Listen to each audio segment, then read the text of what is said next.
Hello, this is Deanne Hermes, and today we are jumping into video number 2 of our Nearpod series. And in this video, we are going to be looking at the different activities that are available for you to add as slides within your slide presentation that you're creating for your students. So before we get going, let's take a quick look at what we did yesterday. So yesterday we learned how to create our accounts, and we also learned how to access those accounts within Canvas. So that's where we're located again today. If I would encourage you to have this ready to go so that as we pause at different points in the video so you can go do something, that you have that tab open and ready to go so you can kind of toggle back and forth between these and you can practice as we go. Yesterday, we also uploaded a presentation into our library. And so you can see, here's the one I uploaded yesterday. I'm going to go ahead and open that. Oops, I didn't. Oops. That's how you generate a code. That's coming another one. I want to come down here and click on edit. And then I'm going to go ahead. That's fine. I'm going to go ahead and edit this. And it's going to bring up this same slideshow that we were at yesterday. And we had talked about if you want to add some different features into your slideshow, you can do that by adding a slide. And then your assignment from yesterday was to take a look at all of these different features and to know what's available to you.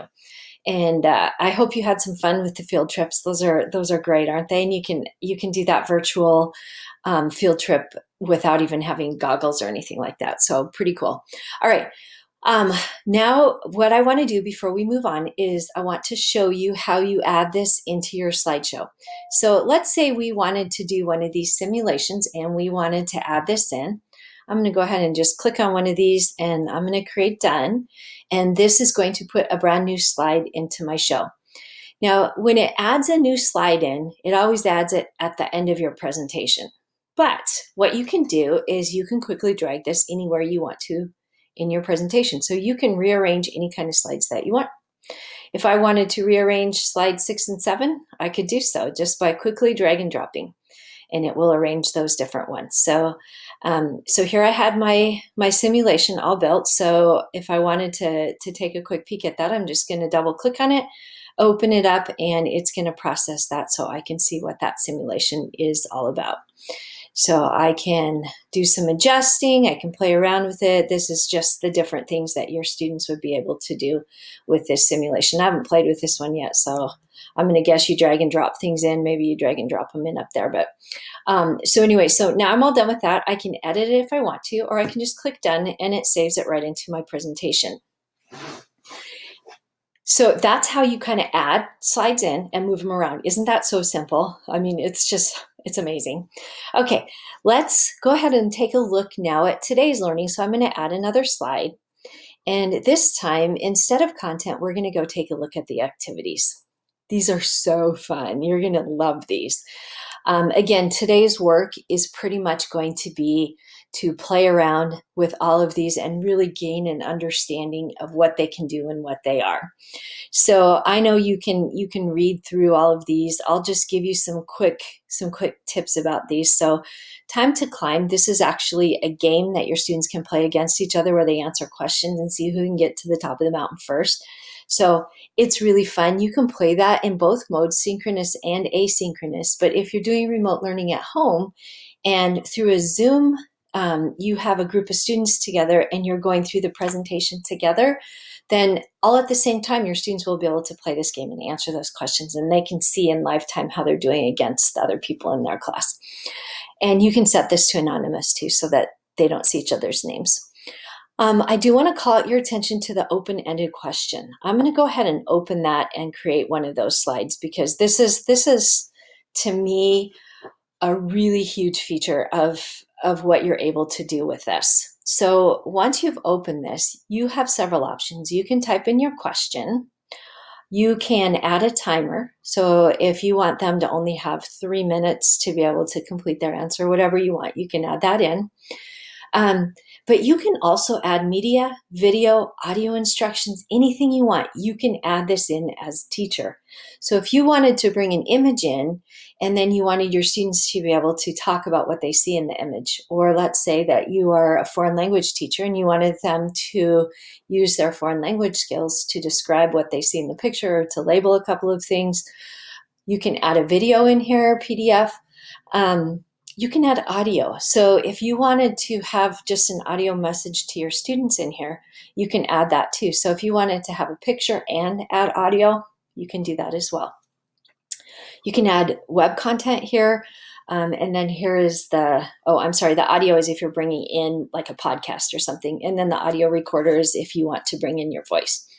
Okay, so those are the options for you. But then here is, I think, the most important part of all, is that you can click on this Enable Students to Audio Record. As soon as you click on this, when your students get these slides, at the bottom of their slide, there's going to be a place for them to be able to click so that they can speak right there and they can leave their answer for you in this slide. And so as I'm thinking about how can you have different ways of students demonstrating their learning, maybe not everybody is really great at being able to type in the answer, but you aren't looking for that. Maybe that's not part of the standard. Part of the standard is really just how do they understand the content so they can speak it to you. And maybe that gets their thinking out in a much better way than if they were trying to type it out. So I just really wanted to call your attention out to this slide because I just think it's so powerful, those different features. All right, let's see. They want me to add something before I include this into my presentation. Okay. So now, again, when you look at your presentation, they always add it to the end, and you can drag and drop. It's kind of hard when it goes off my screen. Let me drop it, and then I'll drag it up anyway. You'll get the hang of it. Sometimes the trackpads aren't exactly the easiest things to move things around. So there is your feature for, again, for adding. It's the same as the other one. I'm going to go back out here. Now it always defaults to content. If you want an activity, you're going to click over here. So what I would like you to do is really take some time, look through each of these and see how they work. Practice adding some. You can even have a blank slide presentation in there and just add these in there so that you can practice with them. But don't shortchange yourself here, because knowing how these work and actually putting them together instead of when you're in a rush to try and put them into a presentation for your students, this is going to make a huge difference. So if you would go ahead, play around with these and add several of these into your slide presentation and your work. Oh, I have to draw out the collaborative board. This one it's kind of like a Padlet. So if you've ever used Padlet before, you can enter this in here and then your students can all add different topics and things right here to the collaborative board, and everybody gets to see the collaborative board. So if you're doing this in live time, they can see each other as they add different pieces onto the board. Or if you have this set to student paced and they're just doing it this at their own pace, they can still see what other people posted yesterday or things like that. They can come back to it later and relook again to see what students have posted. So a really great tool for collaboration. So as you look through these, what I would like for you to do, cancel. Okay, how about if we save?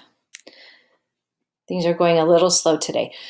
So what I'd like you to do for your presentation is, if you would like to add some of these slides into a current presentation that you have, then you can add some of these different ones in there. Or you can create a brand new slide presentation. We talked about that yesterday, and then just add all these different slides in there. Once you've added them in, if you would take a screenshot of your slide presentation, so on that page, gosh, I'm sorry. This is a little frustrating. Let me see if I refresh this. I'll probably end up having to go all the way back. But so when you take your screenshot, if you would go ahead and open up and take a screenshot of this shot right here so that I can see the different features that you've added just at a quick glance. So if you will do that, and on that Google document that we started yesterday, call this one Nearpod number 2, and take a screenshot of all of these different slides that you've added, and that will just demonstrate that you've done the work for this. This is for your clock hours. And then tomorrow we'll dive back in again, or whenever you're watching this. So that is just a really quick tutorial again of how you would add a slide to your presentation and you would add activities. Thanks so much, and I hope you enjoy looking through these. And just imagine the opportunities that these are going to provide kids when they get to interact in different ways through your presentation. I'm sorry, I can't remember if I've told you this or not, but you can also see these in real time. So when we get to reports, I'm going to be able to show you. So you'll be able to look at these as your students are going through, so you can give immediate feedback too. All right, thanks so much. We'll see you in our next video. Bye-bye.